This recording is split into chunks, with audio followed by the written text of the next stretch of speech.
I used to believe homes kept the memories we couldn't hold ourselves. Echoes in floorboards, shadows in corners, whispers in the drywall. That belief didn't come from superstition, but from growing up in a house that never felt empty, even when everyone was gone. After my mom passed, I learned how silence can feel heavier than sound. Maybe that's why I convinced myself I was ready to stay alone again. Months after the breakup, months after anxiety clawed its way into my sleep, my roommate Jenna was flying to Seattle for a 3-day conference. "You gonna be okay without me?" she asked, half teasing as she zipped her suitcase.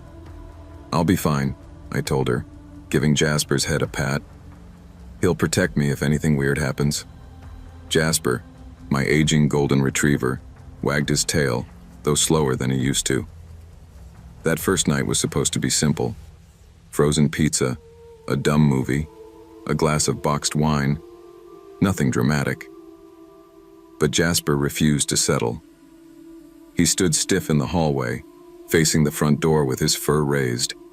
His growl was low, shaky, like he wasn't sure if he wanted to warn or run. "Buddy, what do you see?" I whispered. At 2 a.m., the knocking started. Not knuckles. Something dull, rhythmic, like a pebble tapped gently against wood. 3 taps, a pause, then 3 more. I peeked through the peephole, hard hammering. No one. Just the porch light flickering, swaying like something had passed beneath it. By morning, the door stood wide open. My breath stalled. I knew I had locked it. Jasper wouldn't go near it. And on the floor, muddy prints. Too small for a person, too large for an animal. And I knew something was wrong. Saturday night, I tried to convince myself the door incident had an explanation. Maybe the latch hadn't caught. Maybe the wind pushed it open. Maybe Jasper had startled himself, and everything fed off that panic. "Okay," I told him as we ate dinner. "No ghosts, no intruders, just us being dramatic." But Jasper didn't buy it. His ears kept swiveling toward the ceiling. At 11:47 p.m., I heard footsteps above me. Slow, steady, measured. We live in a 1-story home. I froze mid-step, gripping the back of the sofa. "Hello?" I called out, instantly regretting it. The footsteps paused, then resumed, pacing in the same rhythm as last night's knock. Jasper whined, pressing himself against my leg, trembling. I tried calling neighbors, but every call went straight to voicemail. I tried Jenna, same result. I told myself the storm outside must be messing with reception, but the lie didn't land. The lights flickered at 1 a.m., plunging the house into stretches of pitch-black silence. Every time the lights returned, the footsteps were closer, not above me anymore, around me, parallel, stalking the hallway. At 3 a.m., the house died completely. No power, no hum of the fridge, no furnace kicking on, which made the tapping on my bedroom door unmistakable. 3 soft taps, a pause, 3 again. "Maya," a voice whispered. My name, but sounding eerily like my own voice, spoken through someone else's throat. When I cracked the door, Jasper bolted past me, snarling into the dark hallway at something invisible but unmistakably present. A cold gust slid past me, whispering along my neck. Something unseen moved through the house, and the doors began slamming. Fast, slow, random, like someone testing how well the house was nailed together. And then drawers opened in the kitchen. Someone, something, was exploring. By Sunday morning, I hadn't slept. My nerves were shot, my eyes gritty, my hands trembling. Jasper wouldn't leave my side, not even to drink water unless I walked with him. I checked the front door again just to prove I still lived in a world with rules. It was cracked open, just an inch. I had locked it. I was certain. I shut it, engaged the deadbolt, and placed a dining chair underneath the knob. "Try getting through that," I muttered, though I didn't believe the chair would stop anything. Jasper sniffed the threshold, then backed away, whining. Another muddy print had appeared. This one pointed inward. By afternoon, paranoia crept in like mold. I searched every inch of the house. Pantry, closets, under furniture. Nothing. No signs of forced entry. No broken windows. No footprints across the hardwood beyond the door. At sunset, I called my dad. "Hey, kiddo," he said. "You sound rough." "I think someone's been coming into the house." "You need me to call someone?" "I don't know," I admitted. "I don't know if it's someone or something." Dad paused. "Is Jasper acting strange?" "Very." "Well," he sighed, "dogs don't lie." I set up my phone to record the hallway overnight, propping it against a bookshelf aimed directly at the door. I lay in bed fully clothed, Jasper pressed tightly against me. The house felt alive, breathing around me, listening. In the dead stillness before dawn, the tapping returned. 3 knocks, a breath, another 3. Jasper growled but wouldn't move. When I finally checked the recording, the footage made my blood run cold. The door was slowly swinging open, but not onto my porch. It opened onto a darkness deeper than night, a void. And from that void, a pale hand reached in. Just before the recording cut to static, I replayed the video until my phone overheated, as if watching it enough times might force a rational explanation to form. But logic wasn't the problem. Belief was. I couldn't deny what I saw, and the more I accepted it, the more the house seemed to change around me. The air felt heavier, colder, damp like a basement. The walls creaked in patterns. 2 knocks, then 3, then 2 again. By noon, I packed a bag. Clothes, laptop, chargers, Jasper's leash. I didn't care if it was dramatic. I just needed to leave. When I stepped into the hallway, Jasper suddenly froze, muscles locking as he stared toward the kitchen. "What is it?" I whispered. A drawer slid open, then another, then the cabinet doors. Not violently, slowly, like someone was choosing. I grabbed Jasper's collar. "We're leaving. Now." As we reached the living room, something clattered in the kitchen, silverware scattering across the tile. Then a voice, soft and breathy, whispered from behind the refrigerator. "Maya, don't go yet." I ran. I threw the deadbolt, yanked open the door, and nearly fell backward. Outside was bright, sunny, normal. Birds chirping, the neighbor's sprinkler running. A perfectly ordinary suburban morning. It felt wrong, like stepping out of a nightmare too fast. I carried Jasper to the car, hands shaking so badly I dropped my keys twice. Just as I opened the driver's door, I heard it behind me. 3 taps on the front door. I didn't turn around. I floored the gas and didn't stop driving until I reached a hotel on the far side of town. I didn't go back for 3 days, and when I finally returned with Jenna, the house was spotless. Nothing moved, nothing wrong. But the recording was gone, deleted. I never moved back into that house. Jenna supported the decision immediately. "If your dog's scared," she said, "I'm scared. End of story." We found a new apartment downtown, a top-floor unit with bright windows, thin walls, and neighbors close enough that silence never feels oppressive. But some things followed anyway. The first time I heard it in the new place, it was a Tuesday around midnight. 3 soft taps against the door. I froze in the kitchen. Jasper whined and hid behind my legs. I checked the peephole. No one there. Just an empty hallway and the faint buzz of the exit sign. I stepped back, heart pounding. Another 3 taps. Soft, patient. I whispered, "I'm not opening it." Something exhaled through the crack beneath the door, and a thin draft slid across my feet, cold as the hallway in my old home. The knocking stopped. But ever since, I hear it some nights, Always the same pattern. Always gentle, as if whatever stands on the other side isn't in a hurry. Jasper refuses to sleep anywhere except right beside my bed now. And sometimes, when the lights are off and the city grows quiet, his ears perk up. He listens, he trembles, and he waits. I don't know what I brought with me when I fled that house. Maybe nothing. Maybe something old, patient, and willing to wait longer than I can hide. But I know one truth now. Some doors don't stay shut just because you close them. When something feels wrong, trust your instincts, even if you can't yet explain the danger. Ignoring fear doesn't make you brave. Listening to it can keep you alive.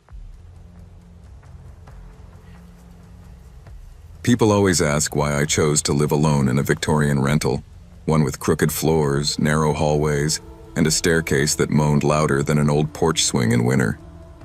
The honest answer? It was cheap. Too cheap. And when you're trying to rebuild your life after a messy breakup, square footage matters more than common sense. My partner, Elise, traveled often for work, but this was the first time she was gone for a full week. I tried to convince myself it would be good for me, a chance to prove I wasn't as dependent or anxious as she claimed. The only company I had was Willow, my black cat, who strutted around the house like she owned the place. She acclimated immediately. Me? Not so much. The landlord, Mrs. Hollis, was in her late 70s and always wore oversized sunglasses, even indoors. During the walkthrough, she paused at the heavy antique mirror bolted at the top of the stairs. "You can repaint, replace fixtures, rearrange anything you want," she said. "But this mirror stays. It's original to the house. You must never take it down." Her tone was too stern for a request, too uneasy for a rule. I laughed nervously. I wasn't planning on redecorating anyway. She didn't laugh back. The first 2 nights were normal enough. A few creaks, some cold spots, but it was an old house, and I wasn't about to let my imagination win. Then Willow began hissing at the mirror. Not at her reflection, at the mirror itself.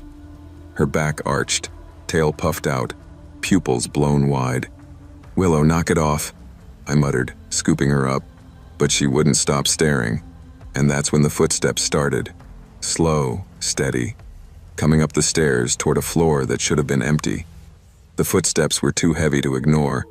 They creaked up the staircase like someone weighing at least twice my size. When I flicked on the hallway light, no one was there, just the mirror, catching the glow and reflecting a distorted stretch of the railing. Willow slunk behind me, her fur bristling. She stared at the top step, growling low. "Seriously?" I whispered. "Don't do this to me tonight." I pressed my palm to the mirror. It felt colder than the air, wet almost.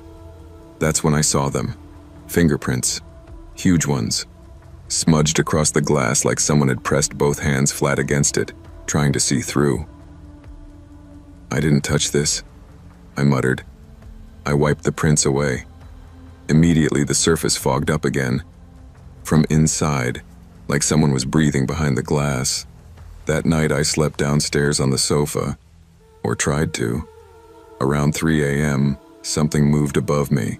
Slow, dragging steps.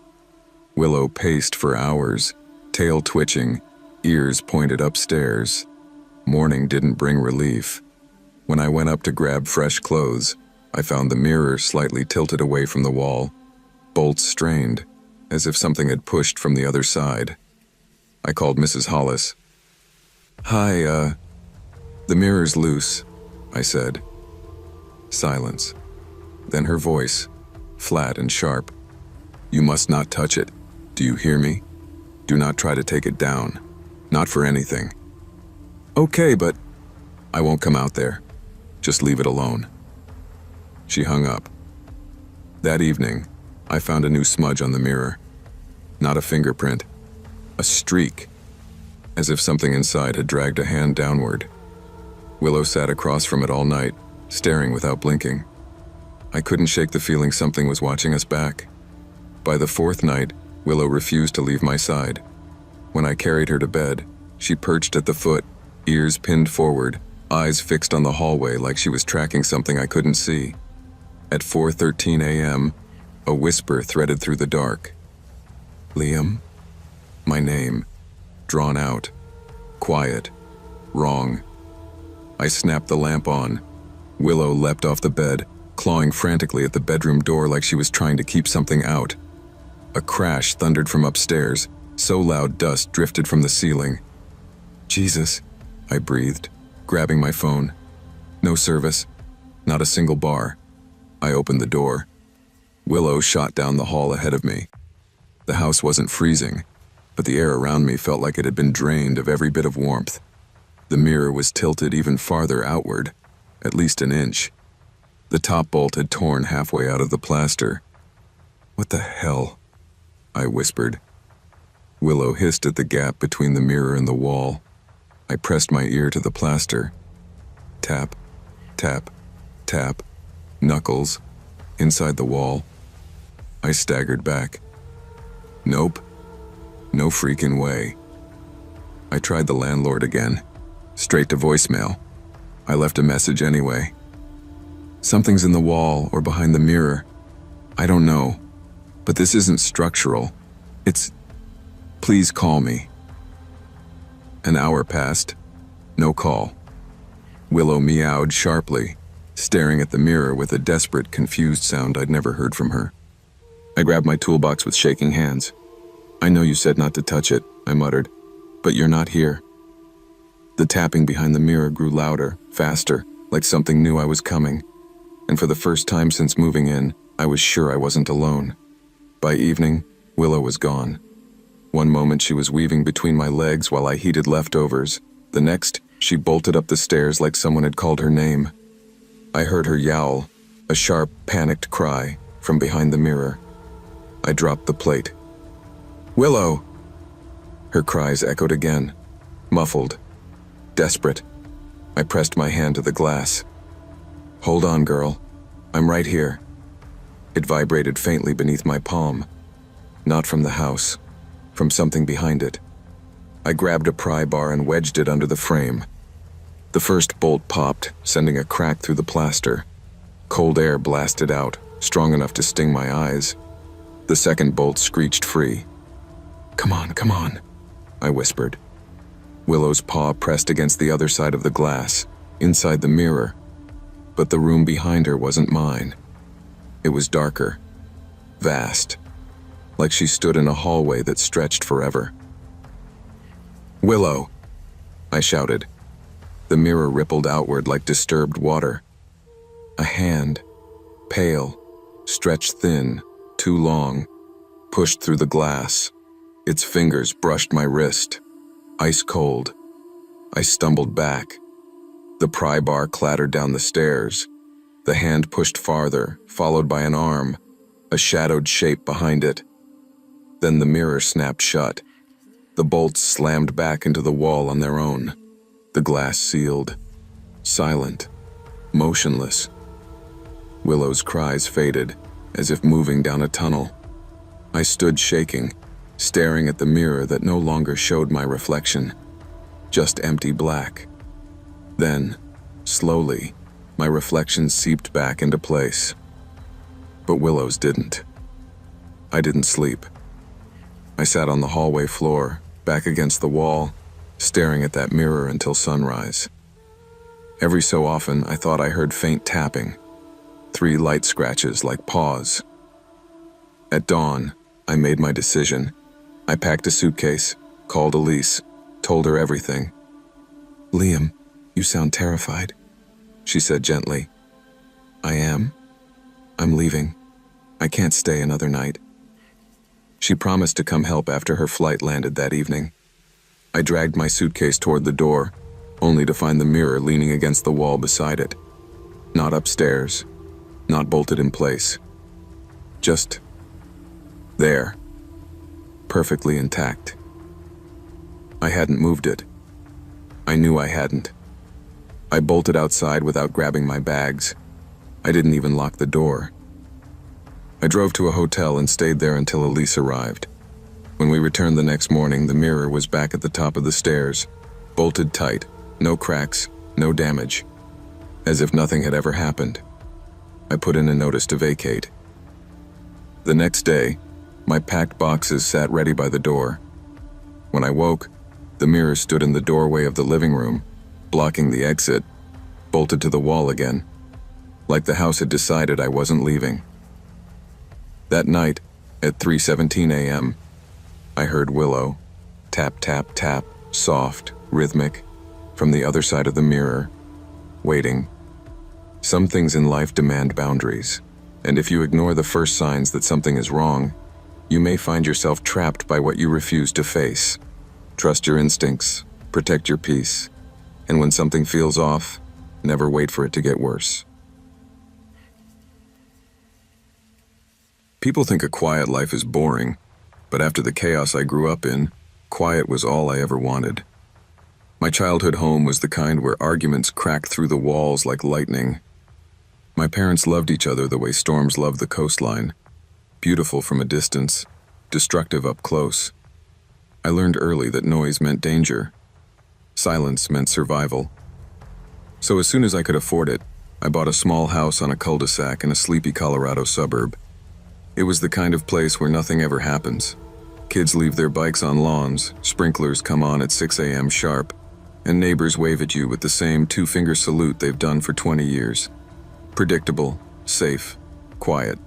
Exactly the opposite of the life I ran from. The house was old but sturdy. Dark hardwood floors, a narrow hallway, a porch swing that creaked when the wind hit it just right. I spent my evenings reading on the couch or cooking something simple, sometimes watching the local news until I drifted off. I had no partner, no kids, no pets. Just me, a job I didn't hate, and a routine that felt like a blanket tucked around my life. I installed a smart doorbell system mostly because my mom nagged me about single people and safety. It worked flawlessly for months. Crisp video, instant alerts, motion detection that could pick up a squirrel 10 feet away. Honestly, it felt excessive, but it made her sleep better, and it made me feel like I had a second pair of eyes. For a long time, nothing happened. No weird visitors, no missed packages, no reason for concern. And then, at 1:40 a.m. on a Thursday, my doorbell rang for the very first time, and my life's quietness shattered like glass. The first ring pierced my sleep, sharp and cheerful in a way that felt wrong for the hour. I rolled over, grabbed my phone, and checked the live feed. The porch lights were on, yellow and steady. The camera had recorded the moment the bell was pressed. My phone even replayed the click. But no one was standing there. No late-night delivery driver, no teenager pulling a prank, no shadow moving across the frame. Just the empty porch swing swaying gently like someone had brushed past it. I told myself it was a glitch. Tech fails sometimes. I muted the alert and crawled back into bed. 10 minutes later, it rang again. This time, something in me tightened. The camera again showed the bell depress, clear as day, but the frame was empty. I felt the kind of cold that doesn't come from winter air, the kind of cold that starts inside your bones. I got up, walked to the door, and pressed my eye against the peephole. Nothing, but the air felt thick, like someone had been standing there a moment before and stepped out of sight. I locked the door. Then I locked the deadbolt. Then I turned on every light in the house, like brightness alone could push away whatever was happening. At 2:03 a.m., the bell rang a third time, but my phone stayed silent. No alert. No recording. The camera showed nothing. The chime echoed inside the house only, like someone had cut the connection between the device and the outside world. My breath hitched. This wasn't just a malfunction. This was deliberate. The bell rang again. Faster, harder, like someone was leaning on it. Then the sound stretched, warping, the chime slowing into something long and distorted. A low, humming groan filled the house. And then, a whisper, soft, human. Let me in. My doorbell didn't support two-way audio. I bought the cheap version that only recorded video and sent alerts. There was no mic, no speaker, no way for anyone outside my home to talk through it. But the whisper came again, this time clearer. I don't want to stand outside anymore. I stood frozen in the hallway, feeling every hair on my arms rise. My phone lit up with a notification. Front door camera offline. Device disconnected. The bell chimed once more, one final haunting note, and then silence swallowed the house. I backed away until my shoulders hit the living room wall. I didn't move for almost a minute. My mind raced, flipping through explanations that didn't exist. Maybe someone hacked the system. Maybe the wiring was damaged. Maybe I was overtired hearing things. I forced myself to speak, my voice cracking out loud. "Who's there?" For a moment, nothing.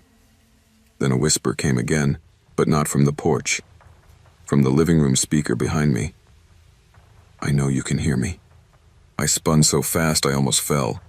The speaker was dark, no power light, no Bluetooth connection. I unplugged it, threw the cord across the room, and shoved the speaker under a blanket like it was an animal I needed to trap. I called the smart doorbell support line, straight to voicemail. I texted my neighbor, Mike, "Are you awake? Something weird is happening." No response. The rest of the night was an unending stretch of waiting. Every sound felt suspicious. A creak, a breath of air, the hum of the fridge. I didn't sleep, not even for a second. When dawn finally bled across the street, I opened the door to check the porch. That's when I saw them. Muddy footprints. On the inside of my screened porch. Between the locked screen door and my front door. Right where someone would stand if they'd been there all night. I didn't want to get close to the footprints, but my brain needed confirmation. I crouched down and touched the dried mud with one finger. It smeared. Real. Human. Fresh. My stomach dropped. I checked the screen door. Locked tight. The latch wasn't broken or bent. No signs of prying or tampering. So unless this person had a key to a door I'd never given anyone access to, they had gotten inside without opening anything. That made no sense. Shaken, I checked the app's event history. All logs were gone. Every recording stored over the past 2 months erased. Not corrupted. Deleted. My finger hovered over the call button for the police. But I hesitated. What would I even tell them? A ghost hacked my doorbell and stood on my porch all night? I needed something more concrete. That night I stayed awake intentionally. I sat on the couch with every light on, clutching my phone like a lifeline. Midnight passed, 1 a.m., then 1:30. At 1:40 a.m. sharp, the exact minute from the night before, the doorbell chimed again. But this time the sound didn't come from the front door. It came from my bedroom. I jumped up and ran down the hall. The chime echoed softly, muffled, like it was coming from inside the walls. "Stop!" I yelled, voice cracking. "Just stop!" The ringing stopped instantly.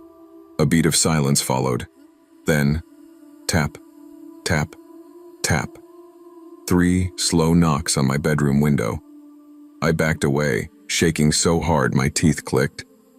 The window blinds were down. I couldn't see outside, but a voice came through the glass. Quiet, almost sad. "Why won't you let me in?" I didn't answer. I couldn't. The knocking stopped. Then footsteps crunched along the side of the house, slow, dragging footsteps like someone was pacing, over and over. I stayed awake until sunrise again, too terrified to move. By the 3rd day, exhaustion felt like a physical weight. I hadn't eaten. I hadn't slept. Every noise set me off. Every shadow felt like a person. I finally broke and called the police. Officer Daniels came out, kind guy in his 40s with tired eyes. He checked the porch, took photos of the footprints, and examined the screen door latch. "No signs of forced entry," he finally said, "but we'll add extra patrols in the area." "What about the voices?" I asked quietly. He paused, his expression tightening. We can't investigate a malfunctioning speaker, but keep your doors locked, okay? He didn't believe me. Not fully. That night I begged a friend, Evan, to stay over. We set up 2 chairs facing the front door. He joked at first, but when the clock hit 1:40 a.m., he went completely silent. We waited. 1:41, 1:43, 1:48. Maybe it's over, he whispered. Then the porch light flickered. Once. Twice. Then the doorbell chimed. I grabbed my phone. The app opened. And for the first time, there was someone on the porch camera. A man. Tall. Face obscured. Head tilted in a strange, unnatural angle. Motionless. He wasn't pressing the doorbell. The doorbell was ringing on its own. What the hell? Evan breathed. Then the figure lifted one hand and pressed it against the lens. The screen went black. A whisper came through the living room speaker, soft and almost relieved. I knew you were awake. Evan bolted for the door, but I screamed for him to stop. Something slammed against the other side, hard enough to rattle the frame. Another slam. Another. Another. Then the voice whispered right behind us. Let me in. We turned. No one was there. The front door went quiet. The house went silent. The porch camera flickered back online. The porch was empty. The man was gone. Evan left at sunrise and hasn't returned my calls since. I'm writing this as the sun goes down again. I know the doorbell will ring tonight. I don't know what happens if I finally open the door, but the whisper always sounds more desperate, and desperation always escalates. Sometimes we ignore the first signs of danger because we don't want to disturb the quiet life we worked so hard to build. But safety isn't found in silence. It's found in paying attention to the things that don't feel right. Trust your instincts. Fear isn't always irrational. Sometimes it's the only warning you'll ever get. I grew up in the kind of rural American neighborhood where adults had this odd obsession with basements. Tornado shelters, canned food stockpiles, concrete walls painted beige. Basements were supposed to make you feel safe. But they never did for me. Even as a kid, I used to stand at the bottom of my parents' stairs, staring into that half-lit cavern, convinced something was watching me from behind the furnace. My dad said it was childhood imagination.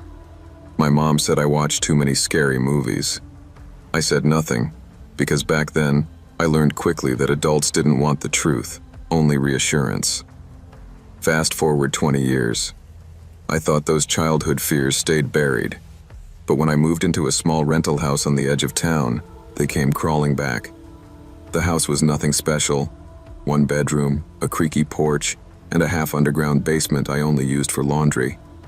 The landlord bragged about how efficient the basement's design was, with those low ground-level windows letting natural light in. They didn't feel like windows to me. They felt like eyes, round, unsettling portals in the concrete wall. During the day, they showed the legs of passing cats or drifting leaves. At night, they reflected back a warped version of the basement behind me. I avoided looking at them directly. I avoided going down there at night altogether. Still, life was simple. Quiet job at the hardware store. Even quieter evenings. I wasn't running from anything or looking for anything. I just wanted a place that felt stable. But storms in this part of the state tend to change things quickly. 3 weeks ago, lightning rolled through like a freight train, and the power cut out. Everything went black at once. I remember thinking it was just another storm, nothing unusual. But that was before I saw the girl's face pressed against the basement window. Nothing prepares you for a moment your brain can't rationalize. Nothing prepares you for a truth you spent a lifetime pretending wasn't real. The storm hit with a kind of violence that felt personal. Thunder cracked so hard the window frames rattled. I grabbed the only light source I could find, an old candle I kept for emergencies, and headed downstairs to check for leaks. The basement smelled like damp concrete and detergent. Shadows stretched across the walls, smooth one second, jagged the next. As I turned to go back upstairs, lightning flashed bright white, and that's when I saw her. A girl, face pressed flat against the glass, hair streaming with rainwater, eyes wide and hollow, staring straight into mine. It lasted barely a second before darkness swallowed her image. I froze halfway up the stairs, candle shaking so hard wax spilled onto my hand. No scream came out, no thought formed, just a cold, paralyzing certainty that she had been real. Then the rational side of my brain fought back. The basement windows sat at ground level. Anyone could crouch down and look in. Maybe it was a lost kid, a soaked teenager, someone who needed help. That explanation wasn't comforting, but at least it made sense. Lightning struck again. The window was empty. I whispered to myself. It was a reflection. It had to be. Because if it wasn't, if it really was a girl outside in that storm, why didn't she knock on my door instead of crouching in the mud? Knock, knock, knock. 3 gentle taps on the glass. Polite, calm, wrong. My breath hitched. The candle flame spasmed in the draft rolling through the basement.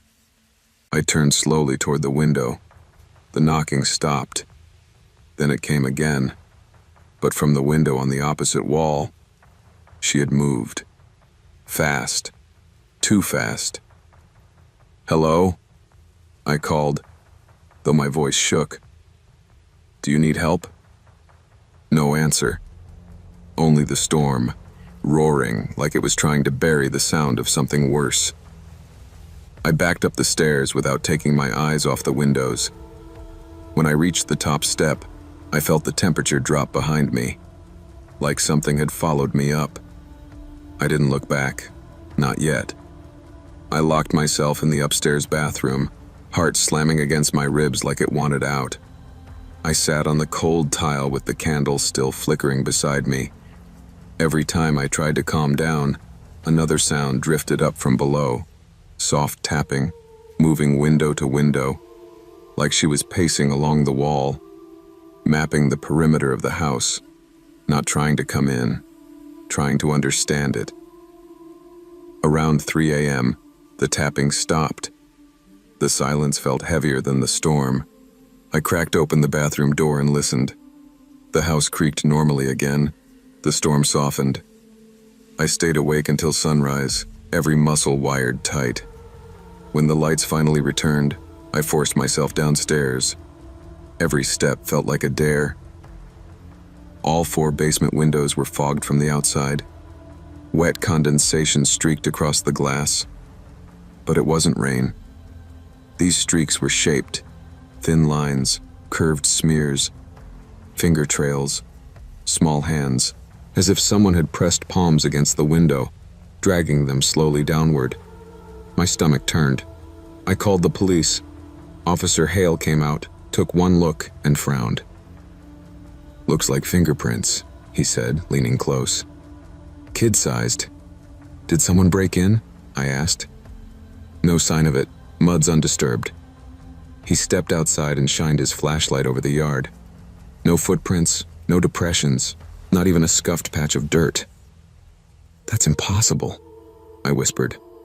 He shrugged. "Storm probably washed it away." "But the fingerprints are still here," I argued. He paused, but didn't have an answer. Before leaving, he gave me a look that hovered between concern and doubt. "If anything else happens, call us." But he didn't believe me. Not fully. That night, after convincing myself I'd imagined more than I saw, I went to bed early. I kept the light on, checked the windows twice. Still, near 2 a.m., just as I was drifting into uneasy sleep, a tap echoed against my bedroom window. Then another. Then one more. Soft, polite, patient. I didn't move, because I knew she'd found the next window on her list. I don't know how long I lay there, holding my breath as the tapping continued. 3 slow knocks, a pause, then 3 more. Like she was introducing herself, or waiting for me to respond. Finally, gathering what courage I had left, I slipped out of bed and crept across the room. I didn't open the blinds. Instead, I pressed my ear against them. Nothing. Just the storm's fading drizzle. "Hello?" I whispered, barely audible. "Are you hurt?" Silence. I lifted the blinds a half-inch and peeked outside. Nothing but the empty yard. No girl, no footprints, no movement, just like the basement. The next morning, I tried to rationalize everything. I went to work, tried to keep busy, told myself stress was making me hallucinate. People don't just appear at windows with no tracks. But when I got home, I noticed something new. A faint handprint on the outside of my bedroom window, and another, lower, like she'd crouched, and a third, almost insignificantly small, right near the edge. 3 sizes, 3 shapes, all aligned, like a family, or something that didn't keep the same form twice. I scrubbed the glass until my arms ached, but the prints wouldn't fully come off. It was like the moisture had seeped into the paint itself. That night, I went to bed early again, trying to ignore the tension stretching across my chest. Around 1:15 a.m., I heard movement. Not outside, inside. Soft footsteps at the bottom of the stairs. Slow, deliberate. My heart stopped. I grabbed my phone, dialed 911, but the line didn't ring. No call connected. My service was full, but nothing went through. A whisper drifted up the stairwell, faint and careful. "Are you awake?" Not a girl's voice. A woman's. Low, steady, too calm. The bedroom light flickered once. Then the tapping started again. Not on the window, on the bedroom door. I braced my back against the wall, phone clutched, breath sharp and uneven. The tapping on the door was slow at first, gentle, almost rhythmic. Then it shifted. The knocks moved up the doorframe, like fingers tracing along it, feeling the grain of the wood. I whispered through the crack in my voice, "Who are you? What do you want?" The tapping stopped. Then, through the door, a soft sigh. "I don't know this place." I froze. The voice wasn't angry. It wasn't hostile. It sounded lost. "I don't know this house," she repeated, voice trembling. "But you do." I didn't answer. Couldn't. The doorknob twitched. Just a millimeter. Enough that I heard the metal shift. I lunged forward, gripping it tight before it could turn further. "Please don't," I breathed. Her reply was almost a child's tone this time. "I need to see how it fits." "What fits?" I whispered. "The rooms," she said simply. "Your house is warm. Mine is dark." My lungs tightened. "Where is your house?" Silence. Then, behind the glass. A cold burst of air swept under the door, carrying the smell of wet earth. My eyes watered. My hands shook uncontrollably. Then everything stopped. The footsteps retreated. One step, another, another. Down the hall, down the stairs. The house grew still. A heavy, suffocating stillness. I stayed by the door until sunlight crept through the blinds. When I finally went downstairs, the basement windows were fogged again. This time, a single phrase was smeared across the largest pane in uneven streaks. "Let me learn it." My blood ran cold, because the handwriting wasn't childlike. It was mine. I still live in the house. I still hear tapping some nights. And sometimes when lightning flashes, I swear I see a reflection pressed against the glass. Only I can't tell if it's her or if it's me. Fear is often a warning we train ourselves to ignore. But when something feels wrong, truly wrong, it's better to trust your instincts than dismiss them. Not every threat makes footprints. Not every danger announces itself. And sometimes the things we fear most are the ones we try hardest to convince ourselves aren't real.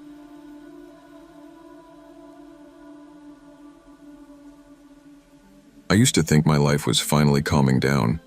After years of juggling a full-time job, night classes, and 3 roommates who treated quiet hours like a cute suggestion rather than a house rule, I convinced myself I deserved a peaceful weekend.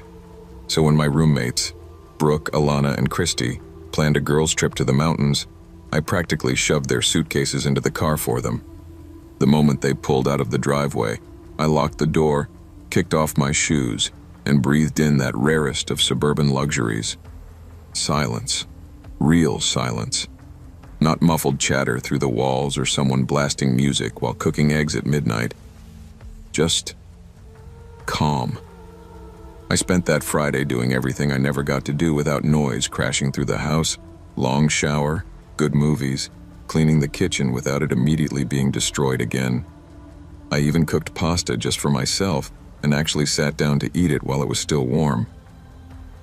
By 11:30 p.m., I curled into bed with the window cracked open. The air smelled like early autumn, cool, a little sweet, and full of the false promise that nothing bad happens in quiet neighborhoods. But at 2:14 a.m., the first knock came. 3 soft taps. Not urgent, not demanding, almost polite. My eyes snapped open. Nobody knocks at 2 in the morning unless they're drunk, confused, or dangerous. Maybe all 3. I waited. Then 3 more taps, a little louder, a little less polite. Every ounce of comfort I'd felt earlier evaporated, replaced by a cold pinch in my stomach. Something didn't feel right, and that was the moment my peaceful weekend started to unravel. I slipped out of bed and crept toward the front door, staying quiet like the house had taught me to all these years. When I pressed my eye to the peephole, a wave of something deeper than fear washed through me. No one was there. Not a shadow, not a porch light reflection, nothing. "Who is it?" I called out, trying to keep my voice firm. Silence. I double-locked the door and backed away. I tried to convince myself it was probably some drunk guy from the next street over. But when the knocking didn't return, I managed to settle back into bed. 15 minutes later, the knocking came again. This time, from the back door. Precise, rhythmic. 3 knocks. Pause. 3 more. My breath caught in my throat. The back door wasn't visible from the street. It was tucked behind a cluster of overgrown bushes my roommates always swore we'd trim but never did. No stranger should even know it existed. I grabbed my phone, hands trembling. The screen displayed a mocking message. No service. Perfect. Just perfect. The knocking grew faster, more insistent, like whoever was out there was losing patience. And then, nothing. Total silence. I stood completely still, trying to hear past the pounding of my heartbeat. That's when I heard it. A faint creak from the living room, the kind of sound old wood makes when someone steps on it. But this creak wasn't random. It was slow, weighted, deliberate. I felt my skin tighten. Someone wasn't knocking anymore. Someone was inside the house. I backed down the hallway, each step softer than the last. The living room doorway cast a long rectangle of darkness across the hall floor, and in that darkness, a shadow shifted. A human outline. Broad shoulders. Still as a statue. I didn't think. I ran. I darted into my bedroom, slammed the door, locked it, and shoved my desk chair under the handle. I crouched behind the bed, phone clutched so hard my fingertips went numb. The house settled into a suffocating quiet. No creaks, no footsteps, no breaths besides my own. Then the floorboards groaned again. Slow, heavy footsteps coming down the hall. coming toward my door. I pressed myself tighter into the corner, trying not to cry. I heard the shadow stop right in front of my door. The air felt wrong, like it thickened around me. A soft whisper slid through the crack under the door. "I know you're awake." My stomach turned to ice. I didn't recognize the voice. It wasn't deep or high. It was hollow, like someone who hadn't spoken loudly in months. My phone suddenly buzzed as a signal returned. I didn't question it. My thumb trembled across the screen as I dialed 911. 911, what is your emergency?" I whispered. "Someone's in my house. Please, please send help." For the first time in my life, hearing a stranger's voice brought me relief. The footsteps retreated, soft and slow, as if the person already knew police were coming, as if they were familiar with the timeline. Minutes felt like hours. Then, sirens, lights, pounding on the front door. But when police entered the house, guns drawn, they found nothing. Absolutely nothing. No intruder, no forced entry, no open window, nothing to explain the whisper that chilled my bones. Police swept the house room by room. I followed close behind, shaking but refusing to be alone. There were no footprints on the tile, no smudges on the doorknobs, no sign that anyone had touched a thing. "You sure you heard someone?" one officer asked, and I hated the suspicion in his voice. "I didn't imagine the whisper," I said, "and I didn't imagine the knocking." The younger officer clicked on his flashlight. "Let's check the attic, just to be thorough." Attic? Our house technically had one, but none of us ever used it. The hatch was in the hallway ceiling, paint-chipped, stubborn, and sealed with a latch I'd always assumed was rusted shut. Except, the latch wasn't shut. It was slightly open. "Did any of you use this recently?" the officer asked. "No," I said. "We didn't even own a ladder." He pulled the string. The hatch groaned open, blowing down a gust of stale, dusty air. As his flashlight beam swept across the insulation, something caught the light. A blanket, a crumpled grocery bag, a stack of empty food wrappers, a small, hollowed-out space, carved deliberately, lived in, recently. "Oh my God," I whispered. The younger officer knelt and picked up one of the wrappers. "This hasn't been here long. Someone's been staying up here." The older officer sighed, shoulders tightening. "He probably came down through the attic hatch, moved around the house, and went back up when we arrived." I tried not to pass out. Someone had been inches above our heads, eating, sleeping, listening. Someone who knew the house better than we did. Someone patient enough to wait for the perfect moment. And that moment had been when I was alone.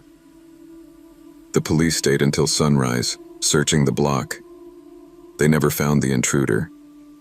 No fingerprints, no footprints, no signs of forced entry anywhere. Maybe he slipped out while I was calling 911. Maybe he'd been watching for sirens. Maybe he knew exactly how much time he had. My roommates got home the next morning to find me on the couch, wrapped in a blanket and surrounded by police tape. They listened in terrified silence as I told them everything. Brooke asked, "Did he take anything?" "No," I said. "He didn't want things. He wanted time." We moved out 2 weeks later. None of us argued. None of us suggested staying. The landlord claimed he'd never heard of anything like that, but I could tell from his face he wasn't surprised. Sometimes I wake up at 2:14 a.m. without meaning to. Sometimes I think I hear steps on the ceiling. Sometimes I swear I hear that same whisper when the house settles at night. I know you're awake. I lock my windows now. I never ignore a knock, and I never assume quiet means safe. People talk about ghosts and monsters and supernatural threats, but the scariest thing I've ever known was real, alive and patient enough to hide inches above my head, waiting for the house to be empty, waiting for me to be alone, waiting for a moment that would have changed my life forever, or ended it.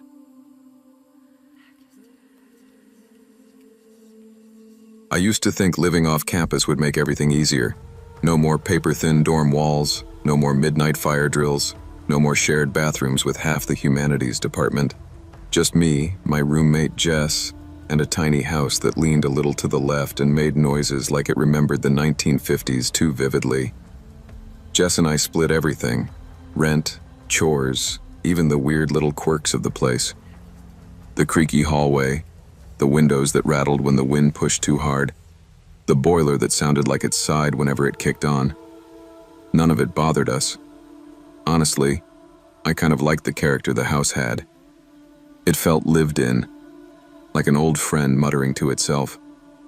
So when Jess told me she was heading home for a weekend trip, something about her mom's birthday and a surprise dinner, I didn't think much of it. I practically shoved her suitcase into her back seat. "Go, have fun. I'll hold down the fort," I said, waving her off like I wasn't already planning a weekend of shameless relaxation. Saturday night was perfect. Microwave pizza, fuzzy socks, a dumb horror movie I'd seen 5 times. I stretched out on my bed, laptop open, the house humming quietly around me. Every once in a while a floorboard popped like it was settling, but that was normal. Around 1 a.m., I paused the movie to grab a drink. That's when I heard it. Shh, shh, shh.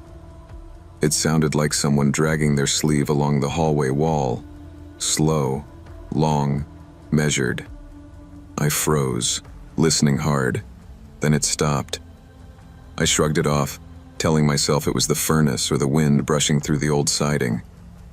Houses make sounds, especially old ones. But 10 seconds later, I wasn't so sure. Back in bed, I restarted the movie, trying to sink back into the story. But my ears stayed alert, tuned to every tiny noise in the house. A few minutes passed quietly. I was starting to feel silly for being jumpy. Then I heard it. Not a shuffle, not a house groan, breathing. Soft, slow, too close. Right outside my bedroom door. The kind of breathing you hear when someone's leaning in, listening. My chest tightened like a belt was wrapping around it. I realized, too late, that I never actually locked my door. I'd gotten too comfortable with this house, too trusting. "Jess?" I whispered before my brain caught up and remembered she wasn't here. No answer. Just breathing. Closer now. I lunged for my phone, but it was dead. I'd forgotten to charge it after class. The blank screen stared back at me like it was mocking me. I sat completely still, my heart pounding so loud I wondered if whoever was outside could hear it through the door. Then, a whisper slid through the wood like a blade. "Are you sleeping?" I slapped both hands over my mouth to stop the sound I didn't mean to make. My whole body shook. I moved slowly, so slowly, slipping off the bed and lowering myself onto the floor. Then I crawled across the room, keeping low, keeping quiet. I squeezed behind the dresser, the dust coating my hands and face. I tucked my knees to my chest, praying I'd disappear into the shadows. The doorknob turned, clicked, jiggled, and then the door inched open. Just a sliver. I saw fingers curl around the edge of the doorframe, long, pale, purposeful. Someone was in my house. The door opened wider, slow enough to make every second feel like a scream that wouldn't come out. A tall, thin silhouette slipped inside, careful with each step.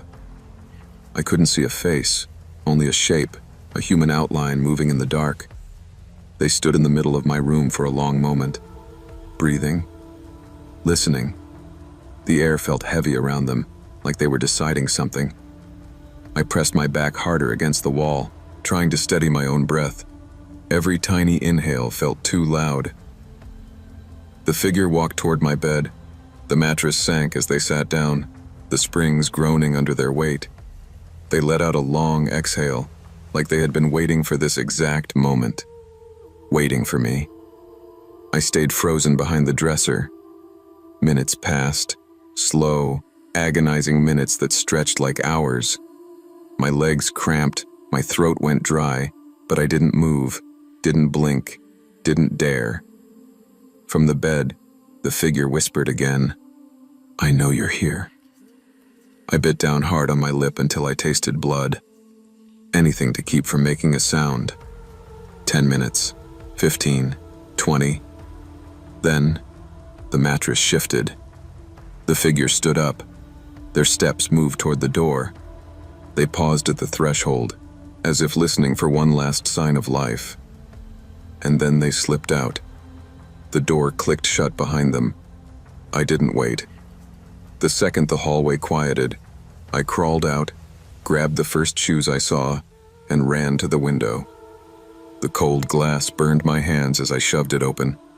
I climbed out barefoot, dropping into the wet grass, and sprinted down the street toward the neighbor's porch like the house was on fire behind me. Because in a way, it was. My neighbor, Mrs. Keller, nearly had a heart attack when I banged on her front door at 1:40 in the morning, sobbing and shaking like I'd just escaped a nightmare. I tried to explain, but the words tangled together.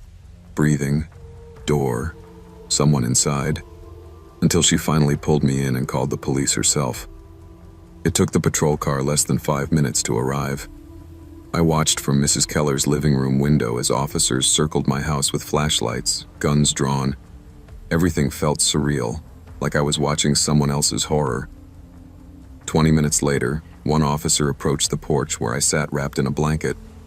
His expression told me something before he even opened his mouth. "Miss, you said you heard footsteps inside your room?" "Yes." "And someone sat on your bed?"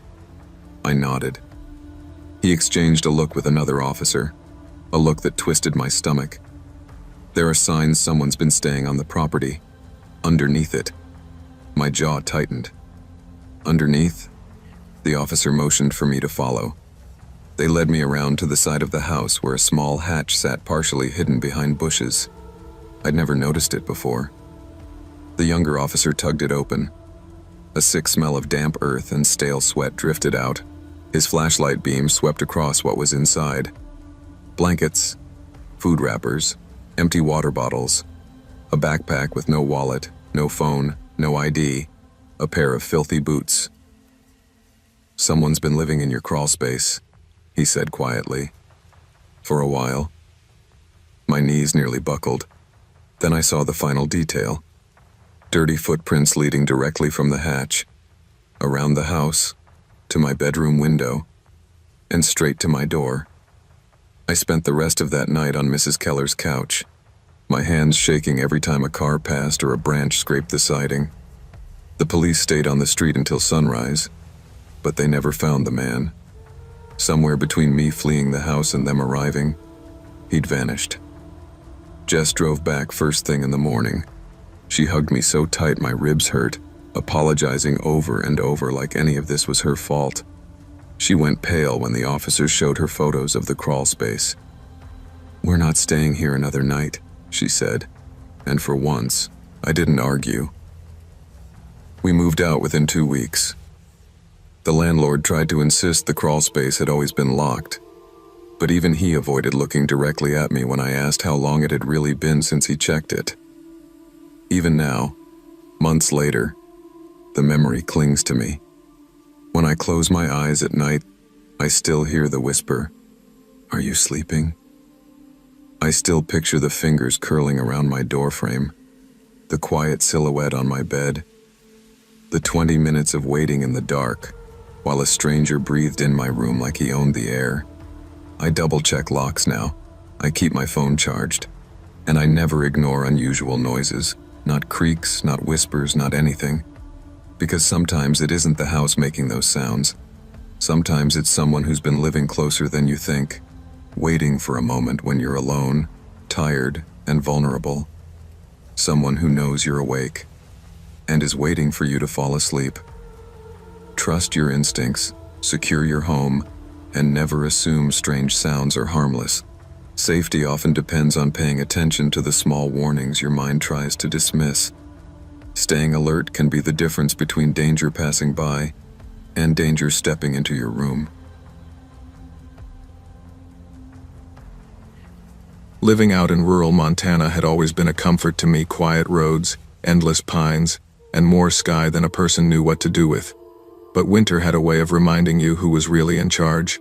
Our county could get buried under snow overnight, and the most you could do was dig yourself out and hope the power stayed on.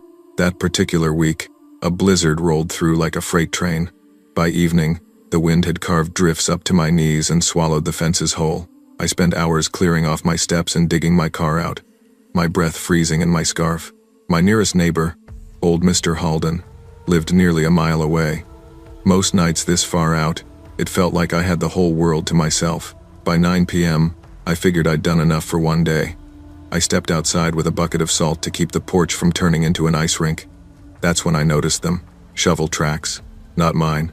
These were wider, deeper, dragging trenches through the snow from the tree line straight toward my porch. My boots couldn't make prints like that, and neither could the small aluminum shovel I used. I scanned the forest. My breath caught when something dark shifted behind a pine, tall enough to be a person. But before I could process what I saw, the shape slipped out of sight. A cold I couldn't blame on the wind crawled up my spine. I backed into the house, locked the doors, and tried to convince myself it was just wildlife, or fallen branches, or anything sensible. But deep down, I knew better. I tried distracting myself with a book, but every gust of wind rattling the siding made me jump. Out here, storms made sounds, moans, rattles, little scratches against the windows, but nothing prepared me for the noise I heard at 11 p.m. Scrr, scrape, scrr, metal on wood, slow, intentional. I turned off the TV and listened, my heart thumping.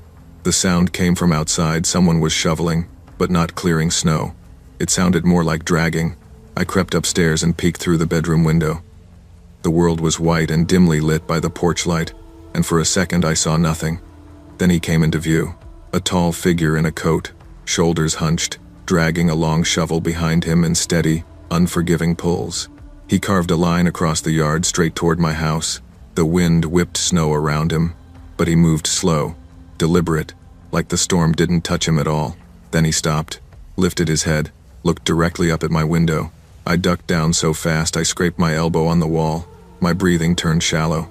I counted to 10 before peeking again, just enough to see he had moved. Closer, only a few yards left between him and the porch. I whispered to no one, "Please, just go." But he didn't.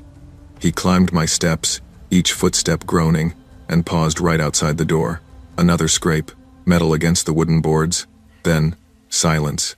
I grabbed my phone and dialed the sheriff, but dispatch said the roads were ice slick and officers were delayed. So I sat there in the dark, waiting, praying the sound wouldn't come again. Minutes stretched like hours. I sat on the floor with my back to the bed, phone clutched in both hands, listening so hard I could hear the blood rushing in my ears. The house around me creaked from the cold, but nothing, no footsteps, no shoveling, no breathing, just silence thick enough to choke on. At some point, I forced myself to crawl toward the window again. I lifted the curtain an inch, terrified of what I'd see. At first, nothing but swirling snow. Then, there he was, standing on the porch, facing my door, shovel in hand, held upright like a walking cane. He didn't knock, he didn't speak, he didn't move a muscle, just stood there, still as a carving in the stormlight. I whispered, "What do you want?" Even though he couldn't hear me, my mind scrambled for explanations. A lost hunter, a stranded hiker, but none of them made sense. No normal person drags a shovel through someone's yard and stares at their door in the middle of the night. I tried calling the sheriff again, but it went straight to the same dispatcher. "Ma'am, stay inside. Keep your doors locked. Deputies are on their way." 30 minutes crept by, then 40. The storm eased into a slow drift, but the man didn't move. I kept staring until my eyes burned. Finally, I saw him shift one careful step backward, then another. He descended the porch steps without turning, shovel still upright. He stepped into the yard and disappeared behind the snow haze. I didn't sleep after that. I couldn't. I waited for dawn, clutching the phone, terrified that if I blinked, he'd be back at the door. Red and blue lights flashed against the snow at dawn.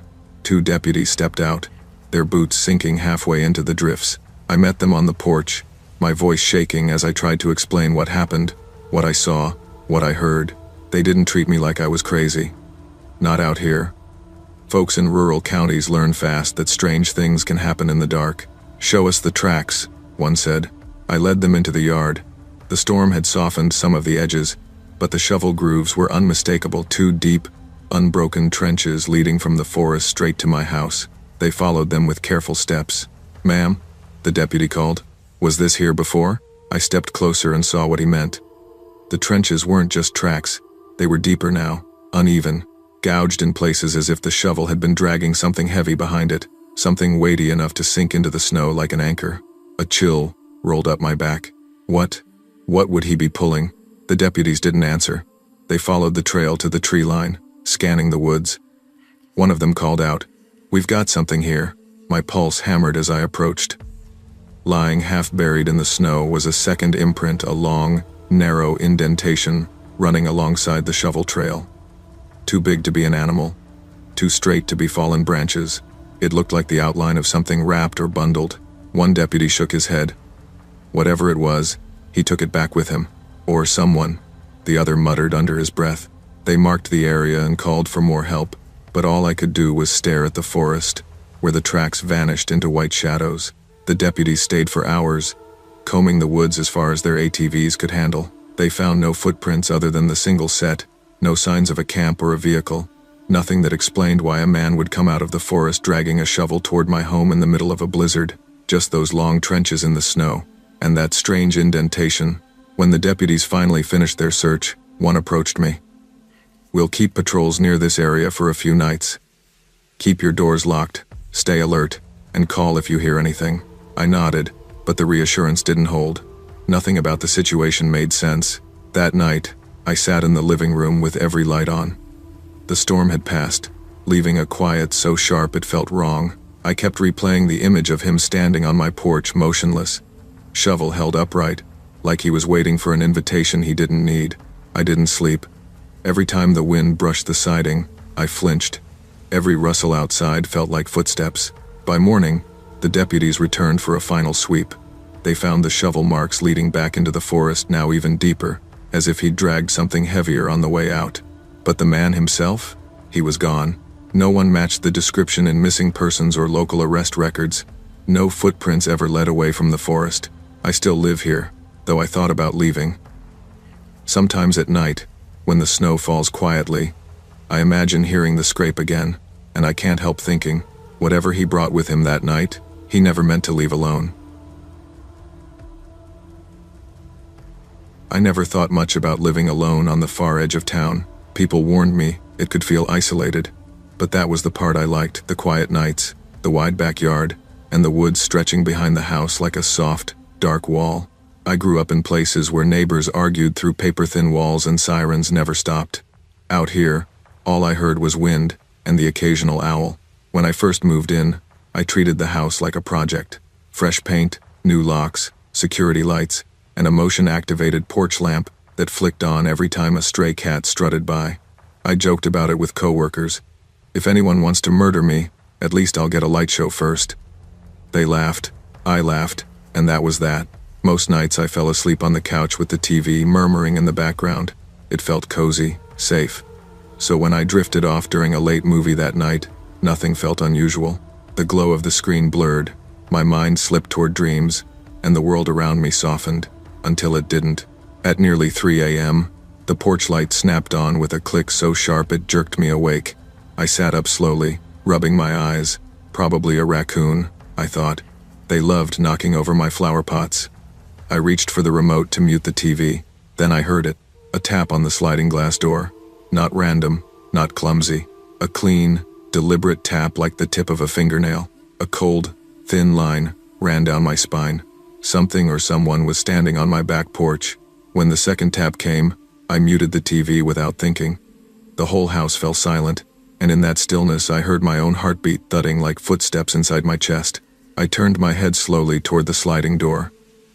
The porch light cast a weak glow, barely reaching the edges of the glass. But in that faint light, I saw him, a tall figure, standing so close his breath fogged the pane, his forehead pressed against the glass, pale in a way that didn't look right. The rest of his face was swallowed by shadow, except for the suggestion of dark hollows, where eyes should have been. I froze. He didn't move. We stared at each other, or maybe he stared at me, and I stared at the space where his eyes should have been. I couldn't tell. Then he said my name. Soft. Quiet.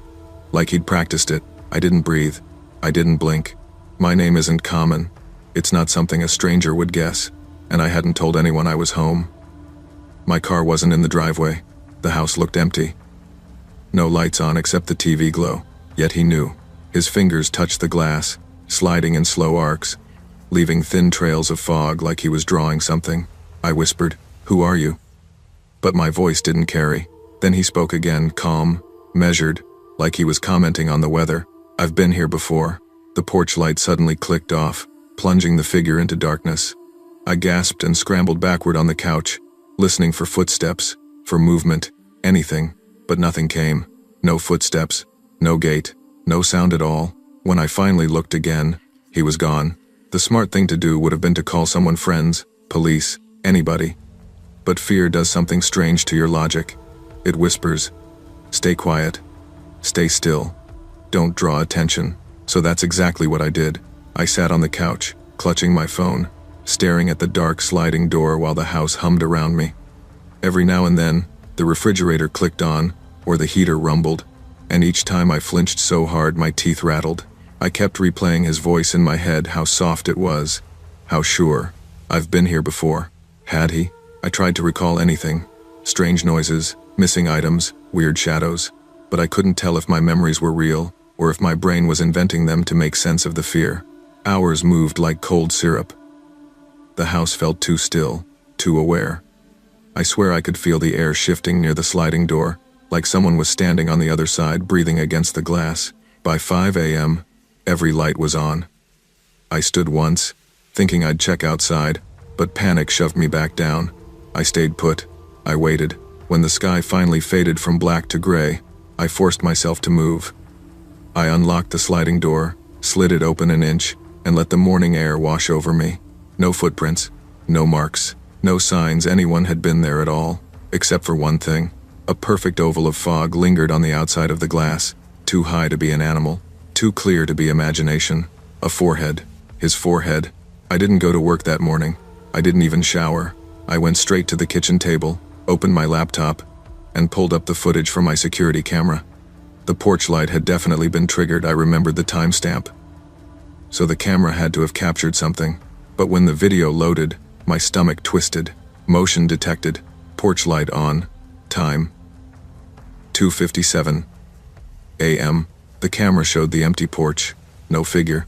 No movement. Not even a flicker. Just the sliding door fogging up on its own. I replayed it 6 times. Same thing every time. Nothing there. Yet I saw him. I heard him. He said my name. I pulled up the audio feed. It was nothing but wind and static. No tapping. No voice. I tried convincing myself I'd fallen asleep and imagined it, but the fog print on the glass was still there. I wiped it with my sleeve, stepped back, and felt a shiver crawl through me. My phone buzzed, my friend Dana checking in. I almost told her everything but stopped myself. Because what would I even say? Hey, someone stood on my porch at 3 a.m., calling my name but somehow didn't show up on camera. She'd think I'd lost it. Around noon, I checked every lock in the house twice. I kept the curtains open, lights on. I walked through every room whispering, "He can't get in. He can't get in." But the truth was simple and heavy. He had gotten close enough to fog the glass, close enough to speak to me, close enough to know I was awake, and now I had no idea if he was gone. That night, I debated staying at a motel, but some stubborn part of me refused to let fear drive me out of my own home. I told myself it was a one-time incident, maybe someone passing through, maybe a hallucination from being half asleep. I locked every door and window and left the living room lamp on. I tried not to look at the sliding door, but the memory of his silhouette kept pulling my eyes back. By midnight, exhaustion dragged at me. I curled up on the couch, telling myself I'd stay awake, but sleep crept in anyway. Sometime later, a click snapped me awake. The porch light. Again, my lungs froze. I didn't move. I waited for tapping, for whispering, for the soft shape of a face pressing to the glass. But nothing happened. I counted to 20, to 50, to 100. Still nothing. Finally, gripping my phone, I slid off the couch and approached the door. My legs trembled so hard the floor creaked beneath me. I reached out and touched the curtain. Before I pulled it back, a voice whispered through the glass. Asterisk, asterisk, you're awake again. Asterisk, asterisk. I stumbled backward, heart slamming against my ribs. When I finally worked up the courage to look, the porch light was still on. The snow was untouched. No footprints, no figure, no shadows. The light clicked off. Silence returned. He had spoken, but he hadn't been there. I haven't slept properly since, because he knew my name. He knew I was awake. And most terrifying of all, he didn't need to be seen to be there. Winter in northern Vermont was supposed to be quiet, peaceful, almost poetic. That was the idea I clung to when I bought my little 2-story house on the edge of town. It had creaky floors, drafty windows, and the kind of charm only someone used to old houses could love. I liked that. I liked being alone. Most people drove out to stay with relatives during storms, but I stayed. I liked the isolation, the wind whipping through the trees, snow piling higher than my front porch, and the silence that followed. Last year, a blizzard hit hard. The roads iced over, and I was stranded for 3 nights. I made a routine of it. Shovel the driveway, keep the fire going, make tea, and watch the storm through fogged-up windows. The first night was peaceful, if exhausting. The second night, though, something changed. Around midnight, the power flickered. The hallway lights pulsed in time with my heartbeat, or at least, that's how it felt. I paused the TV and listened to the usual creaks, groans, and whines of an old house. Then I heard it, a voice. Faint, distorted, almost buried in static. It came from the attic above my bedroom. At first, I thought it was the storm, maybe whined through the shingles or an animal trapped somewhere. But it didn't fit. The sound rose and fell like someone speaking to another person, pausing, waiting for a reply. I froze. My stomach turned. No one had keys to my house. The attic had no vents, no pipes, no insulation that could carry sound from outside. And yet, someone or something was there. I tried to rationalize it. It's probably the wind, I whispered to myself, but my voice sounded small, thin, and wrong. I kept listening. The voice repeated, almost in rhythm with my racing heartbeat. I couldn't understand the words, but the tone was unmistakable. Someone was speaking, waiting for me to answer. I grabbed the flashlight from the hall closet, my hands trembling. Slowly, I pulled down the attic ladder, just far enough to peek inside. My apartment-sized attic had no flooring, just the bare beams and rafters. I shone the light in, and froze. Nothing. Dead silent. No static. No murmuring. Just darkness. My heart thudded so hard I thought it might burst. I was about to push the ladder back up when something changed. It wasn't sound or movement, it was the air. A sudden wave of freezing cold rolled down from the opening. A cold so sharp it burned through my sweater and made my breath fog up instantly. My fingers tightened on the ladder. I backed up, expecting the cold to stop, but it didn't. It poured out like the attic itself was exhaling. Then the voice returned, closer this time, so close I could almost feel it brushing against my face. Clear, calm, controlled. Why did you open it? The ladder slammed shut on its own. Metal rattled in the latch, locking it into place. Hallway lights blinked out. My chest felt like it was being pressed by ice. I stumbled backward, heart hammering. I knew one thing for sure. I was not safe in that house anymore. I didn't sleep in my bed that night. I didn't even try. Instead, I bundled up in my coat, grabbed blankets, and climbed into my car with the engine running. Heat blasted the interior, but it did little to calm me. Every flicker of the dashboard lights made me flinch. Every whisper of wind on the roof sounded like footsteps. I kept the doors locked and stared at the house from the driver's seat. The windows reflected back an empty house, yet I couldn't shake the feeling someone was watching. That voice haunted me, soft, almost casual, yet undeniably real. Asterisk. Why did you open it? Asterisk. I tried calling a friend, but the storm had knocked down cell service. I couldn't reach anyone. All I could do was wait for daylight, listening to the house creak and settle around me. I imagined the attic opening, imagined the cold rolling out again. Every time the wind gusted, I held my breath, sure it was coming for me. Morning couldn't come fast enough. When the sun finally peeked over the snowdrifts, I forced myself out of the car and slowly approached the house, my flashlight in one hand, I dared to reach for the attic ladder. There, in the dust, was a handprint. Not mine, not human-sized. My stomach sank. I pressed my palm against it, half expecting it to burn. The dust was dry, undisturbed by snow or wind. Someone, or something, had been in my attic while I slept, and now the space was warm, uncomfortably warm, like it had been inhabited recently. I backed away slowly, heart hammering, and made a decision. I would not go near that ladder again. The next few days were a haze of fear and denial. I stayed awake most of the time, obsessively checking the attic from the bottom of the ladder. Every sound made me jump pipes, wind, even the cat across the street. Friends called, asking if I was okay. I lied, said the storm had me on edge. They didn't know. I couldn't tell them. Every night, I double-checked locks, set extra lights, and left the TV on in every room. I even installed motion sensors near the attic door, hoping for some rational explanation. The sensors never went off. Nothing appeared to move. Nothing showed on the cameras. Yet the attic remained warmer than the rest of the house, like an invisible inhabitant had taken residence. I tried talking myself into logic. Maybe a raccoon? No, too warm, too deliberate. Maybe a trick of the mind from isolation? The voice was too real, too human, too threatening. I stopped sleeping. Coffee and adrenaline became my lifelines. By the fourth day, I realized I couldn't live like this. I considered leaving town, but obligations kept me tied to the house. I had to endure, but I refused to open the attic again. Each creak, each groan, each flicker of power reminded me that whatever had been in that attic knew I was watching, and that knowledge alone was dangerous enough. Weeks passed, snow melted, roads cleared, and I returned to some semblance of normalcy. I never opened the attic ladder again. I never tried to confront whatever had been up there. My house felt different now, warmer, quieter, and heavier, like it carried a secret I wasn't meant to see. I left the motion sensor active and cameras running, but they showed nothing.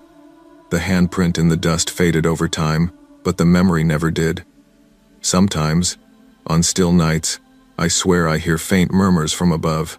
My skin prickles, my stomach knots, and I retreat to the couch, lights blazing. Some places, some spaces, have rules we cannot understand. Some warnings are real, even if we don't see the source. And sometimes, survival isn't about courage, it's about knowing when to stop. I've learned to respect the unknown.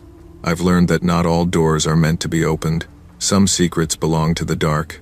Not all curiosities are harmless. Sometimes, the act of opening a door or a mind can invite dangers beyond understanding. Respect boundaries, trust instinct, and know when to step back. Survival is often rooted in caution, not bravery. I never expected a farmhouse in the middle of nowhere to feel so alive. When I bought the property, the realtor described it as quaint, full of character. I was 28, single, and craving distance from the city's noise. I thought the creaks, drafts, and peeling paint were charming. Wedge, my shepherd mix, seemed to approve, sniffing every corner as though marking his territory. The first week was peaceful. I unpacked boxes, cleaned cobwebs, and reveled in quiet nights. Then, on the third evening, I noticed it, a faint scratching, like wood shifting under pressure, from the walls. I shook my head. Old houses creak, I told myself. Wedge, however, seemed less convinced. Every time we walked down the hallway, he froze at the crawlspace hatch, growling low. I dismissed it as paranoia until one morning I found the hatch slightly ajar. I never touched it. No one had keys except me. Later, I hired a maintenance worker to inspect it. Halfway through, he bolted, insisting something moved behind him, though no one else was present. Night by night, the noises became patterns. 3 deliberate knocks, long silences, soft tapping near my bedroom floorboards. I began waking with dirt under my nails, though I had no memory of leaving my bed. Wedge refused to sleep anywhere near the hatch, tail tucked, growling at nothing I could see. Something was inside the walls, and I was beginning to think it was waiting for me. Curiosity became obsession. I combed through town records and visited the local library, hoping for some explanation. A neighbor finally told me the house had belonged to a reclusive man named Harold Kessler, who vanished decades ago. He had obsessively recorded voices he claimed lived between the walls, People thought he'd lost his mind. That night, I lay in bed, listening. The usual creaks and taps were there, but beneath them, I thought I heard something else, my own voice. Whispering fragments of things I had only thought privately. My blood ran cold. Wedge's unease worsened. He refused to enter certain rooms, growling at shadows that didn't belong. I tried to explain to myself that fear was contagious, that perhaps I was imagining things, but when I shined a flashlight at the walls, faint shadows seemed to move along the floor, away from the light. The taps became more insistent. 3 knocks, then pauses, then a series of raps that seemed to mark steps toward my bedroom. I started leaving my doors open, just in case something needed to leave on its own. One night, I awoke to a scraping sound beneath my bed. Dirt under my nails again. Wedge whimpered, pacing, ears back. Something was not only living between the walls, it was interacting with me, anticipating me. I realized the house wasn't empty. It was inhabited. It was late October when it happened. I had grown used to the nightly disturbances, though I never relaxed. Wedge refused to leave my side, ears flattened and eyes darting. I was lying awake when I heard the hatch slam open. The sound echoed through the hall like a gunshot. Before I could move, Wedge bolted down the hallway, charging into the crawlspace. I ran after him, heart pounding. Inside, the air was cold and heavy, and I heard frantic scratching, claws against dirt, followed by a bark that was unmistakably Wedge's, but louder, distorted, almost wrong. Then silence. I shone my flashlight across the dirt floor. Wedge's collar lay there, still warm, but he was gone. The earth was disturbed. Footprints stretched across the floor, bare, elongated, toes too long to be human. My stomach turned. A whisper came from behind my ear, my voice, calm, clear. "You shouldn't have followed." I stumbled out, breathing hard, heart hammering. The hatch closed behind me, leaving the floor silent, untouched. I couldn't comprehend it. Wedge was gone, and something had taken him or claimed him. I stayed awake the rest of the night, refusing to go near the crawlspace again. The walls creaked, the floorboards tapped, and a faint whine echoed from the hall like my dog calling me. Something had learned to mimic. The next morning, I called the police. Officers arrived, flashlights and cameras in hand. We opened the crawlspace. It was spotless dust, undisturbed, the floor empty, no footprints, no collar, nothing. Wedge was gone, and nothing in the dirt indicated he'd ever been there. The officers shook their heads. "It's an old house," one said. "Animals, settling, the wind," but I knew better. The house had played tricks on me, or worse, had a life of its own. That night, I barely slept. Every corner, every shadow, every floorboard felt alive. I left lights on, doors locked, but the crawlspace's presence was heavy, palpable. I began packing. I couldn't stay. Not after Wedge vanished, not after hearing my own voice call from the dark below. The house was no longer a home. It was a cage, and I was its prey. As I stacked boxes, I heard the faintest scratching behind my bedroom wall. My blood ran cold. The sound shifted, growing louder. Then it formed a whine, my dog's exact whine, the one he used to get my attention. I froze. Somehow, Wedge or whatever had taken him was still inside, and it had learned my voice too. I left the house at sunrise, locking the doors and dragging boxes into my car. I didn't look back. The air smelled faintly of earth, of old wood, of something breathing just beyond the walls. My phone buzzed with messages from friends, but I didn't answer. I didn't need witnesses. I just drove, keeping my eyes on the road, praying the house would fade behind me. That night, miles away, I swore I heard a scratching, faint, deliberate, coming from my bedroom wall back at the farmhouse. A whine followed Wedge's exact whine. My stomach dropped. Some doors should never be opened. Some voices should never be heard. And some presences, once invited even unknowingly, never truly leave. I've learned that curiosity can carry consequences far beyond imagination. The house remained standing at the edge of town, silent to the eye, but alive in ways I can't explain. I never returned, and I never will. Some boundaries exist for a reason. Curiosity can uncover truths that are better left hidden, and ignoring instincts or the signs of something unnatural can invite danger that may never let you go. Respect your intuition. Survival sometimes depends on caution, not courage. I didn't plan to be alone in the mountains, but that's how it worked out. The cabin belonged to my uncle, a rickety two-story lodge perched on a ridge where cell service never reached, and the nearest neighbor was miles away. Nimbus, my 12-year-old cat, was the only other occupant. I had thought a week alone would be a welcome escape, books, firewood, and the storm rattling outside. The first night, the wind blew so hard I thought the windows would shatter. Nimbus huddled by the fireplace, occasionally lifting his head to scan the dark corners of the cabin. I reassured myself that old houses groan in the cold, that cats are jumpy creatures. The third night, it happened. I was curled up reading when I heard it. 3 soft knocks at exactly 1:13 a.m. Slow, polite, intentional. My heart skipped a beat. I jumped up and opened the porch door. Nothing. Snow piled thick, wind whipping around, but not a person in sight. Only one muddy boot print faced the door. Beside it sat a small wooden figurine, a human shape with its hands over its eyes. My stomach churned. I tossed it into the fire, watching it blacken and twist. Nimbus hissed, arching his back, tail fluffed high, refusing to leave my side. I tried to laugh it off. Probably someone playing a prank, I said, though my voice sounded weak, even to me. The storm raged on outside, and the cabin felt suddenly smaller, more vulnerable. I didn't sleep, not that night, or the nights after, as the storm howled and the sense of being watched settled in like a shadow I couldn't shake. The fourth night, I woke to Nimbus staring at the cabin door, his low growl vibrating through the floorboards.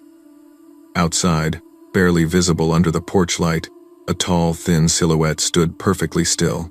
I shouted, "Nothing, just snow and shadow." My pulse pounded as I leaned against the doorframe. Nimbus pressed against my legs, trembling, eyes locked on the figure. By morning, snow revealed only one set of footprints circling the cabin in tight, endless loops. I checked every lock. Everything had been secured the night before. Yet, the front door was unlocked, and there it was, a new figurine, carved to depict a human with its hands covering its ears. I froze. I remembered the first one, hands over the eyes.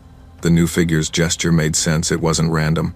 Someone had placed them deliberately, in sequence. Each evening, at 1:13 a.m., the knocks continued, gentle, polite. Each time I found a new figurine, each one more unnatural than the last. I couldn't explain it. My phone had no service. The generator sputtered and died, leaving the cabin in the low hum of the storm. Nimbus refused to leave my side, hissing at shadows that didn't belong, stiff and wary of corners where I saw nothing. I tried to tell myself it was a prank or some local eccentric, but the methodical nature, the timing, the gestures was too precise, too deliberate. And deep down, I realized, the sequence wasn't over. That night, sleep was impossible. I wrapped myself in a blanket, lighting the fireplace and keeping Nimbus close. Around 1:13 a.m., instead of the usual knocks, silence fell. The cabin felt thicker somehow, heavier, as if the walls themselves were holding their breath. Then I heard it. Slow, measured breathing. Inside, near my bedroom door. Nimbus growled at first, then went rigid, ears flattened. The cat pressed himself against me, trembling. My hands shook as I reached for the flashlight, heart hammering. I opened the bedroom door. Nimbus sat rigidly at the threshold, staring at something invisible, tail tucked, fur bristling. On the floor, the latest figurine had appeared, hands wrapped tightly around its own throat. I swallowed hard, voice stuck in my throat. The fourth form. The pattern made sense now. See no evil, hear no evil, speak no evil. The last figure choking was a warning I hadn't understood. The snow outside hadn't been walked on by anyone at all that night, yet something had been inside the cabin, moving with purpose. I called out, my voice barely more than a whisper. Nothing answered. Only the crackle of the fire and the low, tense hum of Nimbus's growl. My stomach sank. Whoever or whatever had left the figurines had come inside. I felt the weight of unseen eyes, the air heavy with intent, and I realized that the carvings were not threats. They were instructions, warnings left by someone who had learned what lived in the storm, in the snow, in the spaces humans overlook. I couldn't leave. The snowstorm had trapped me, roads impassable. Every time I tried to rationalize, Nimbus reminded me otherwise, staring corners down, hissing at shadows that shifted with no source. The figurines continued to appear in impossible places. On the table, beside my chair, even on the mantel. Each one replicated a gesture: eyes, ears, mouth, throat, like someone had choreographed a warning dance. My anxiety grew. I began pacing, checking doors, peeking out windows. No footprints.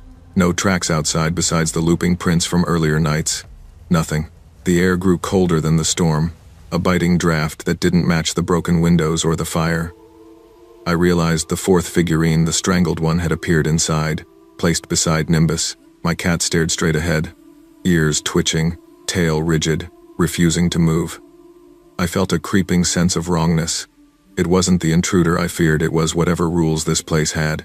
My own rationality faltered. I whispered to Nimbus, "We need to survive until morning." But even I didn't know how. The storm outside howled, snow piling higher, and I understood in that instant. The cabin had its own intelligence. It observed, it punished, it taught. I stayed awake that night, holding Nimbus, flashlight shaking, listening to the echoes of breathing and wind. I realized the figurines weren't just warnings, they were lessons in survival for anyone alone in this place. Dawn arrived, gray and silent. I stumbled to the window. Snow covered every track. The cabin looked innocuous again, serene. I exhaled shakily. Scanning the porch, no figurines outside. I went to the table. Another figurine sat there, hands covering its throat. Nimbus refused to approach. I understood. The figurines were warnings, left by someone who had survived the storm. Someone who knew the rules. Observe, respect, and never provoke what lives unseen. The intruder or whatever had placed them wasn't outside anymore. The lesson had been delivered. I packed quickly, carrying Nimbus, shivering in exhaustion. The cabin stood quiet behind me, snow piling higher with each hour. I glanced back once. Silence. Shadows seemed still, obedient, as if waiting for the next traveler who ignored the warnings. Curiosity can be fatal if you disregard what you do not understand. Some spaces carry knowledge we are not meant to grasp. Some warnings are meant to be obeyed. Even now, whenever I hear a knock at the wrong hour, I remember the sequence, the figurines, Nimbus's warning growl, and I never, ever, ignore it. Some warnings exist for a reason. Curiosity can expose truths too dangerous to comprehend, and survival often depends on heeding signals we cannot fully explain. Respect boundaries, trust instinct, and know that some knowledge is better left untouched.